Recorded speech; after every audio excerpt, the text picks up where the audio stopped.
The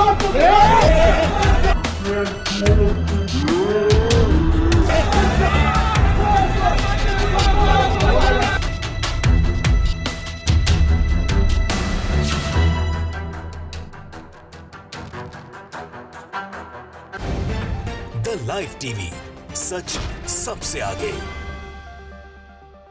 नमस्कार, the live TV आप देख रहे हैं। आपके साथ मैं हूं आदित्य कुमार। कहते हैं डर बहुत बड़ी चीज होती है और डर जब आपके हृदय में समा जाता है तो फिर आप हर जगह सुरक्षित होने के लिए पूरा इंतजाम कर लेते हैं। अब ऐसा ही किया है भारतीय जनता पार्टी के एक मंत्री महोदय ने। महाराष्ट्र के मंत्री हैं। कुछ दिन पहले आपने खबर सुनी होगी कि इनके ऊपर स्याही फेंकी गई थी। चंद्रकांत पाटिल, नाम तो याद आ गया होगा आपको। इनके ऊपर काली स्याही फेंकी गई थी। जनता ने ही फेंकी थी, नाराजगी जाहिर की थी इन्होंने जिस तरीके की बयानबाजी की थी उसको लेकर। अब साहब इतना डर गए हैं कि अब बाहर निकलते हैं तो फेस शील्ड लगा के निकलते हैं। जैसा शील्ड आपने एयरपोर्ट पे आप कभी गए होंगे तो देखा होगा कि वैसी शील्ड जो आती थी यहां से पूरा मतलब कवर अप, मतलब पूरा कवर रहे, कोई स्याही फेंके तो मुंह पे आए ही ना। यानी इनको ये डर है फिर से स्याही फेंकी जाएगी। जरा आप मंत्री जी का ये फेस देख लीजिए। ये बड़ा वाला जो फेस मास्क लगाया हुआ है ये दरअसल डर का प्रतीक है कि सावधानी हटी तो दुर्घटना घटी। इसीलिए मंत्री महोदय पहले से ही अपनी सुरक्षा कर रहे हैं कि अगर स्याही कोई फेंके तो स्याही इसी फेस शील्ड पर आ जाए, हमारे चेहरे तक ना जा पाए। यह डर भी बहुत बड़ी चीज होती है। वाईएसआर ने बकायदे इस फोटो को ट्वीट किया है, दोनों फोटोज। एक फोटो जिसमें मंत्री महोदय बकायदे दिखाई दे रहे हैं फेस शील्ड लगाए हुए, दूसरी तस्वीर जिसमें मंत्री जी पर काली स्याही फेंकी गई थी। वो दोनों तस्वीरें साझा करते हुए लिखा क्या है जरा आप ये भी समझ लीजिए। लिखा है, BJP minister Chandrakant Patil who faced anger of people and ink marks last week in is now protecting himself with a customised face shield. यानी मंत्री महोदय बहुत डरे हुए हैं। ये जो बीजेपी के मिनिस्टर हैं, ये पिछले हफ्ते इनके ऊपर कुछ लोगों ने स्याही फेंक दी थी, उसका निशान आ गया था। उसी निशान का सामना करने वाले भाजपा मंत्री जो है चंद्रकांत पाटिल अब खुद को एक जो है जो बाजार में मार्केट में जो मास्क मिलता है, कस्टमाइज मास्क जो बनाया जाता है, उसको फेस शील्ड के तौर पर लगा लिया है ताकि जो है दोबारा दुर्घटना ऐसी ना हो।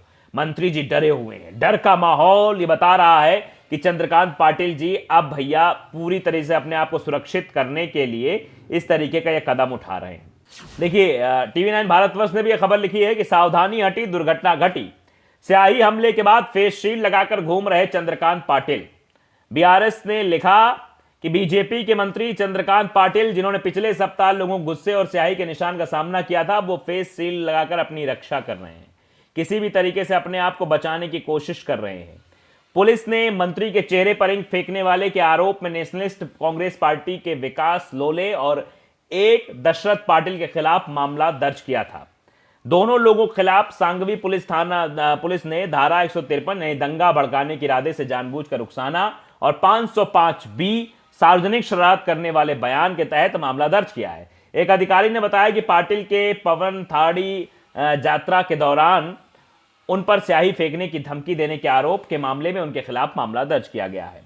इस बीच सोशल मीडिया पर पाटिल के बारे में आपत्तिजनक टिप्पणी करने के आरोप में कोथरूड पुलिस ने एक व्यक्ति के खिलाफ मामला दर्ज किया है। कोथरूड पुलिस थाने के अधिकारी ने कहा कि एक इंस्टाग्राम रील के आधार पर व्यक्ति पर आईपीसी और सूचना प्रौद्योगिकी अधिनियम के प्रावधानों के तहत आरोप लगाया गया है। तेलंगाना बीआरएस के एक सोशल मीडिया कन्वेंटर के ने ट्वीट कर तस्वीरें साझा की। उन्होंने लिखा कि बीजेपी के एक मंत्री चंद्रकांत पाटिल जिनके ऊपर ये सब हुआ है, ये कारनामा, मतलब वो बताया कि अब वो फेस शील्ड मास्क जो है वो लगा के घूम रहे हैं। तो आप अंदाजा लगाइए कि ये डर ही है जो दिखाई दे रहा है। दरअसल इन्होंने मंत्री ने कथित रूप से एक कार्यक्रम में समाज सुधारक बाबा साहब भीमराव अंबेडकर और ज्योतिबा बाई फूले ने शैक्षिक संस्थानों को चलाने के लिए सरकारी ग्रांट्स पर निर्भर रहने के बजाय फंड के लिए भीख मांगी थी। ये बात उन्होंने कही थी।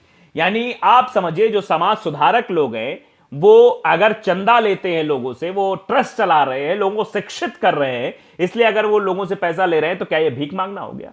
इसका मतलब है कि किसी सामाजिक काम के लिए चंदा लिया जाए तो क्या भीख होगी? आप अंदाजा लगाइए। अगर कोई नौ दुर्गा का पंडाल लगा रहा है, उसमें किसी से जाके चंदा मांग रहा है तो क्या वो भीख में आता है? अगर कोई जो है गणेश भगवान का पंडाल लगाता है, गणेश चतुर्थी मनाता है, उसके लिए चंदा मांगता है लोगों से, तो क्या भीख हो गई? यही बात जो है गुस्से का कारण बड़ी लोगों का, और फिर लोगों ने इनको कायदे से घेर लिया और घेरने के बाद फिर जिस तरीके से स्याही कांड हुआ था ये आपने देखा ही था, और इसके बाद डर का माहौल चंद्रकांत पाटिल के अंदर भर गया। इसीलिए वो अब जान रहे हैं कि दोबारा कहीं ऐसा हमारे साथ ना हो जाए, इसीलिए अब वो जो है बाकायदे फेस मास्क लगा के घूम रहे हैं। अब वो तस्वीर भी दिखाना चाहते हैं जब उनके ऊपर स्याही फेंकी गई थी, देख लीजिए।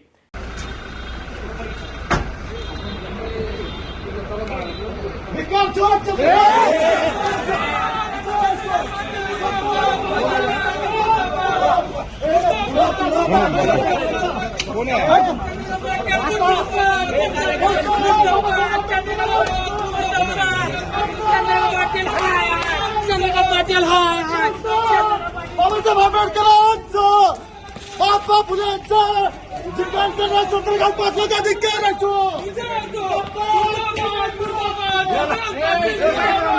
तो वीडियो आपने देखा किस तरीके से मंत्री महोदय के ऊपर जो है स्याही फेंकी गई थी, लेकिन अब फिलहाल मंत्री महोदय उस चीज से बचने के लिए, अपने आप को सुरक्षित महसूस कराने के लिए वो खुद ही जो है कर रहे हैं। संगीता तिवारी आईएनसी, उन्होंने बाकायदे इस पर ट्वीट किया कि भाजपा के मंत्री चंद्रकांत पाटिल जी भीमराव के बच्चों से इतना डर गए हैं कि बाकी फोटो उन्होंने साझा कर दी है कि देखिए कितना डर गए हैं भीमराव अंबेडकर के बच्चों से। इस तरीके से वो जो है मास्क लगाकर चल रहे हैं ताकि उन्हें कोई दिक्कत ना हो, परेशानी ना हो, क्योंकि आप समझ लीजिए कि जनता जब अपने पर आती है तो अच्छों को औकात पे ला देती है। वही है कि मंत्री जी अब सेफ साइड ढूंढ रहे हैं कि सेफ साइड होकर चलें, अपनी सुरक्षा स्वयं करें, नहीं तो फिर गड़बड़ हो जाएगा। दरअसल इस पर खूब ट्वीट हुआ था।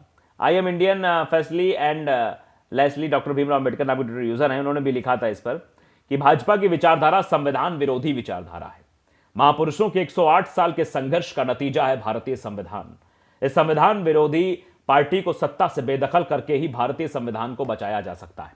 उच्च शिक्षा मंत्री चंद्रकांत पाटिल के बयान का मैं जाहिर निषेध करता हूं। जय भीम, जय संविधान, इस तरीके से लोग लिख रहे थे, क्योंकि यह सीधे तौर पर उन लोगों को बदनाम करने की बात है जिन लोगों ने देश में शैक्षणिक संस्थाओं को बढ़ावा देने के लिए, स्कूल खोलने के लिए चंदा मांगा था लोगों से। क्या यह गलत है?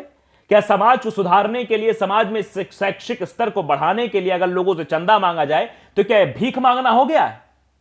यह अपने आप में बड़ा सवाल खड़ा करता है और ये बताता है कि कैसे एक भारतीय जनता पार्टी के नेता की मानसिकता है कि इस तरीके के शब्दों का इस्तेमाल वो हमारे महापुरुषों के लिए कर रहा है, जिनको हम महान व्यक्तित्व मानते हैं, जिनकी व्यक्तित्व की विचारधाराएं हर ओर फैली हुई हैं, जिनको संविधान निर्माता कहा जाता है, उनके बारे में इस तरीके की टिप्पणी की जाएगी तो यह सवालों के घेरे में तो आएगा कि आखिरकार क्यों इस तरीके से भारतीय जनता पार्टी के मंत्री भाषण दे रहे हैं। और आप समझिए कि भारतीय जनता पार्टी के मंत्री जो है वो खुद तो अपना फेस ढक ले रहे हैं, लेकिन अपनी जुबान कैसे ढकेंगे साहब? आपकी जुबान गंदी है, आपकी जुबान से वो शब्द निकले हैं जो लोगों के दिलों को आहत कर गए हैं, इसीलिए लोगों ने काली स्याही फेंकी है। आप चेहरा तो बचा सकते, लेकिन अगर आप अपनी जुबान संभाल लेते तो शायद ये नौबत ना आती। तो मंत्री जी को अपनी जुबान सिलने की बजाय, जुबान पर ताला लगाने की बजाय या बदजुबानी से बचने की बजाय अपने फेस को बचाते हुए घूम रहे हैं। आप समझ सकते हैं कि भारतीय जनता पार्टी के लोगों की मानसिकता क्या है। तो क्या इस तरीके का भाषण देने के बावजूद इन पर कोई कार्रवाई होगी? यह भी अपने आप में बड़ा सवाल है। ऐसे मंत्री को तो तुरंत ही हटा देना चाहिए कैबिनेट से। ऐसे मंत्री को आपने शिक्षा मंत्री का पद कैसे दे दिया है? तुरंत ही बर्खास्त कर देना चाहिए। लेकिन कोई बर्खास्ती हुई क्या? कहीं से कुछ लगा क्या? ऐसा कुछ नहीं हुआ है। ऐसे मंत्री को बाकायदे अभी सिंहासन दिया गया है और वो अब अपना फेस छुपाकर इधर उधर घूम रहा है। लोग टिप्पणी कर रहे हैं, लोग कह रहे हैं कि देखो मंत्री जी कैसे अपना फेस छुपाए घूम रहे हैं। यानी आप अंदाजा लगाइए, डर है ये कि डर की वजह से अब मंत्री जी बाहर नहीं निकल पा रहे हैं। वो बाहर निकल रहे हैं तो अपना फेस सुरक्षित कर रहे हैं। लेकिन मंत्री महोदय, हम आपसे यही कहना चाहते हैं कि अगर आप अपनी शायद जुबान सुधार लिए होते तो ये नौबत तो ना आती, फिर आपको इस तरह से फेस शील्ड लगाकर तो ना घूमना पड़ता। लेकिन चंद्रकांत पाटिल साहब शायद अभी भी कुछ ऐसा करने वाले हैं, इसीलिए पहले से उन्होंने सुरक्षा अपनी बढ़ा ली, या फिर उनके साथ ऐसा होने वाला उनको ये व्याप्त हो गया होगा, इसीलिए फेस की सुरक्षा उनकी बढ़ गई है। तो द लाइव टीवी को अगर आपने सब्सक्राइब नहीं किया, सब्सक्राइब जरूर करिए, बेल आइकन दबाइए ताकि सच खबर आप तक पहुंचती रहे। नमस्कार। द लाइव टीवी, सच सबसे आगे।